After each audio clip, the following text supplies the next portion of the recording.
Maio de 2011, data que já entrou para a história. O chefe da rede terrorista Al-Qaeda, o mentor dos atentados de 11 de setembro de 2001, Osama Bin Laden, foi morto pelos Estados Unidos no Paquistão.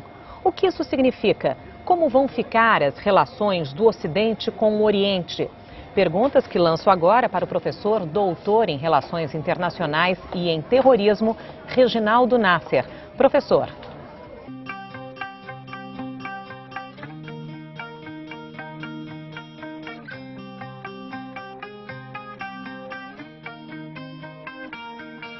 O mundo amanheceu diferente após os ataques terroristas no dia 11 de setembro de 2001.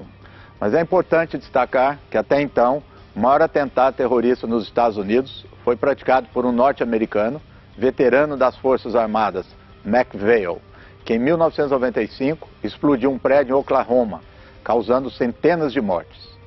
Tais ações suscitam uma série de questões. O que é o terrorismo? O terrorismo deve ser diferenciado de outras formas de violência, como a guerra e o crime?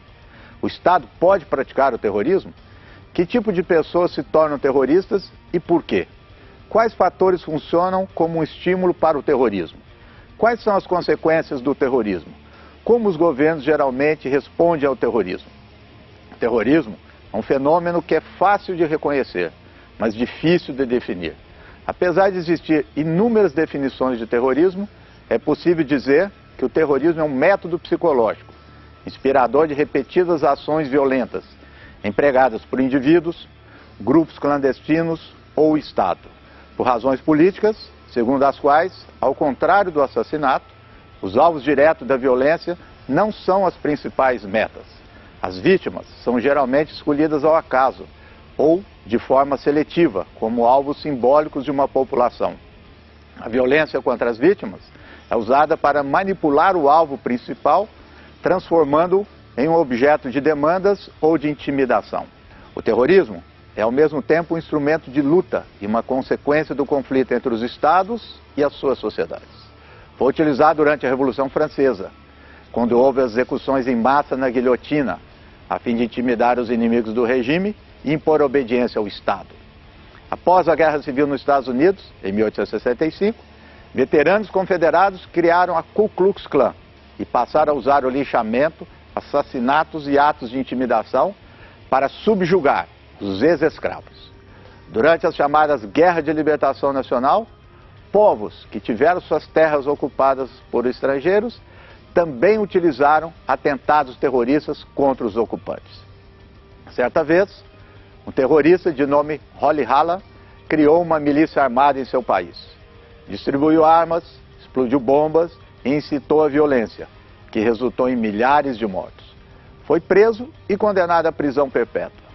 Anos depois, tornou-se mais conhecido como Nelson Mandela.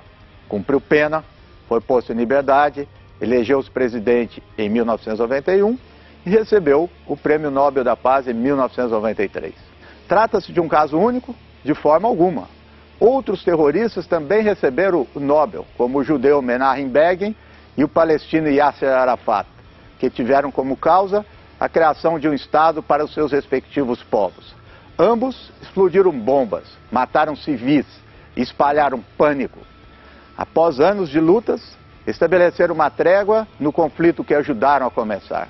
Todavia, é importante observar que, agindo contra seus próprios cidadãos, como no caso dos regimes totalitários, ou contra outros povos durante as guerras, o Estado matou e torturou muito mais pessoas e violou muito mais as regras do direito do que os seus inimigos não estatais. Infelizmente, o terrorismo constitui uma parte importante da história da humanidade, sendo praticado por estados, indivíduos ou organizações. É encontrado em toda e qualquer região do mundo, independentemente da religião, do regime político ou da cultura adotada. Por isso mesmo, precisamos compreendê-lo melhor, para que possamos combatê-lo com maior eficiência e justiça.